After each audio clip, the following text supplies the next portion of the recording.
నమస్తే, welcome to for the people. నేను మీ స్వప్న. మాజీ సీఎం జగన్ పార్టీ క్యాడర్తో సమావేశం నిర్వహించారు. నేతలకు దిశానిర్దేశం చేసి జనంలోకి వెళ్లేందుకు సిద్ధమయ్యారు. సంక్రాంతి పండుగ నుంచి పనులు మొదలుపెట్టేందుకు ప్లాన్ చేస్తున్నారు. ఇప్పటికే ప్రణాళిక సిద్ధం చేసుకున్నారు.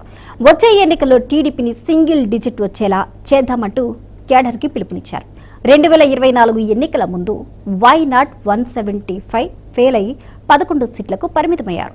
ఈ నేపథ్యంలో జగన్ తనకు ఓటమి ప్రతిపక్షం కొత్త కాదు అన్నారు. అయితే కూటమి ఢీ కొట్టగలిగేంత సత్తా వైసీపీకి ఉందా?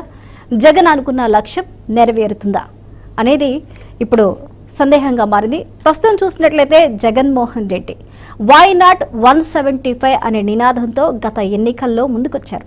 కాకపోతే ఎదురు దెబ్బ గట్టిగా తగిలింది. కేవలం 11 సీట్లకే పరిమితం అవ్వాల్సి వచ్చింది. అయితే ఇప్పుడు గడిచిన ఈ 5 నుంచి 6 నెలల కూటమి ప్రభుత్వం ప్రజలలో వ్యతిరేకతని తీవ్ర స్థాయిలో తెచ్చుకుంది అనేది జగన్మోహన్ రెడ్డి అభిప్రాయం.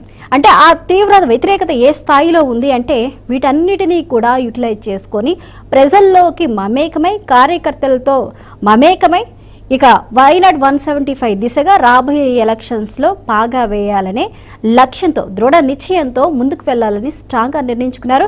ఈ నేపథ్యంలోనే క్యాడర్తో సమావేశాలు నిర్వహిస్తున్నారు. ప్రతి నియోజకవర్గంలోకి వెళ్ళి ఒక 2 రోజుల పాటు అక్కడ ప్రజలతో మమేకమై కార్యకర్తలతో మమేకమై అక్కడున్న సమస్యలన్నిటిని కూడా ప్రజల్లోకి తీసుకెళ్లే ప్రయత్నం చేసే విధంగా కార్యాచరణ రూపొందించుకుంటున్నారు. అయితే దీనికి సంక్రాంతి తర్వాత శ్రీకారం చుట్టనున్నారు. అయితే మరి జగన్మోహన్ రెడ్డి అనుకున్నది ఫలిస్తుందా?